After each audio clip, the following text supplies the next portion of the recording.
মৰমৰ ছাত্ৰ ছাত্ৰীসকল, আজি আমি অসম জাতীয় বিদ্যালয়ৰ সপ্তম শ্ৰেণীৰ গণিতৰ অনুশীলনী 2 2A আলোচনা কৰিম। 1 নম্বৰত আছে চোৱা পূৰণ কৰা। 1ত কি আছে যে 4ক 2/3 মানে 4ক 2/3 পূৰণ কৰিব লাগে। 4 × 2/3 4 × 2 তলত বহিব 3। বুজি পাইছা? তেনেহ'লে কি হ'ব? 4 × 2 = 8, তলত হ'ব 3। এইটোৱে উত্তৰ। তুমি এনেকৈ ৰাখা, নাইবা তুমি যদি কোৱা আমি মিশ্ৰ ভগ্নাংশত বনাই দিম, মিশ্ৰ ভগ্নাংশত বনাই দিয়া। কি হ'ব? ভাগ কৰি দিয়া। 8ক 3ৰে হৰণ কৰিলে কি হ'ব? কেই বাদ যাব? 2 বাদ যাব।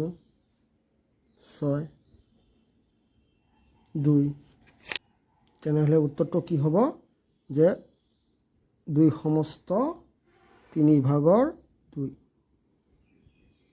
3/2 এইটোৱে উত্তৰ। বুজি পাইছা তোমালোকে? 3 নম্বৰটো চোৱা কি আছে? 3/7ক 28ৰে কেনেকৈ লিখিম আমি? 3/7 × 28। তেনেহ'লে এইটো কি হ'ব? 3টো 3 × 28 ডিভাইডেড বাই 7। তেনেহ'লে চোৱা 7 28 কটাকটি যাব নেকি? 7 1 × 7 4 7 গুণ কিমান? 28। মানে 7 দিয়ে 28ক কাটিলে কিমান হ'ল? 4। তেনেহ'লে থাকিল কি? 3 × 4 3 4 গুণ 12।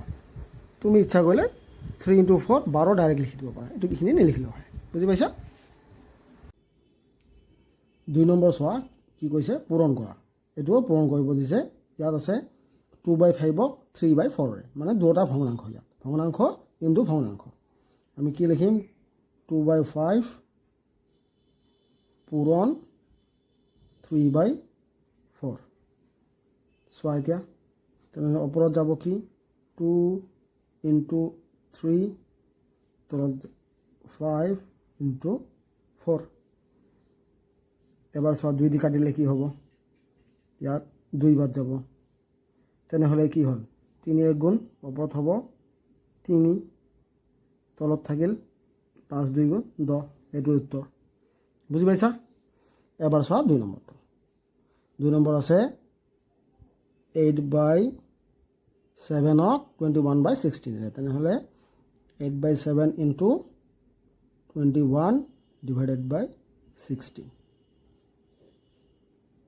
8 × 21 8 × 21 7 × কিমান? 16। এবাৰ 8 দি চোৱা কি হ'ব? 8 1 গুণ 8 কাটিলে 2, 8 2 গুণ 16। 7 1 গুণ 7 21ক কাটিলে 3, 3 7 গুণ 21। তেনেহ'লে ওপৰত থাকিল 3 × 1 মানে 3, তলত থাকিল 2 × 1 মানে 2। এইটো উত্তৰ। বুজি পাইছা তোমালোকে? 3 নম্বৰটো কি কৈছে? যে 3 সমস্ত 5/1 4/7ৰে। এইটো কেনেকৈ কৰিম আমি? প্ৰথমে এইটো ভঙাই লোৱা। কি হ'ব? এইবিলাক তোমালোকে পাইছা আগতে, 6তে পাইছা চাগে। কি হ'ব? 3 5 গুণ 15 15 আৰু 1 যোগ কৰা 16 16/5 × 4/7। এতিয়া লিখি লোৱা 16 × 4 5 × 7। এতিয়া যাব নেকি? চোৱা কটাকটি কিবা যাব নেকি? নাযায়। কটাকটি নাযাব। তেনেহ'লে কি হ'ব? 16 × 4 হ'ব 64 আৰু তলত হ'ব কিমান? 5 7 গুণ 35 35। এইটো বুজি পাইছা? এবাৰ 4 নম্বৰটো চোৱা। 4 নম্বৰ কি আছে? 2 সমস্ত 9/4ক 3 সমস্ত 5/1 1ৰে। তেনেহ'লে আগৰ নিচিনা প্ৰথমে এইটো ভঙাই লোৱা। 9 2 গুণ 18 18 আৰু 4 22 22 ইনটু 3 5 গুণ 15 16 তলত থাকিল কি 9 ইনটু 5 ওপৰত হ'ব 22 ইনটু 16 22 ইনটু 16 এবাৰ এইটো পূৰণ কৰা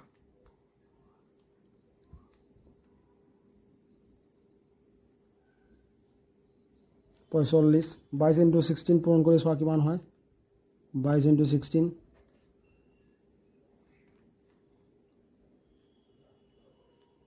তোমালোকে পূৰণ কৰি চোৱা কিমান হয়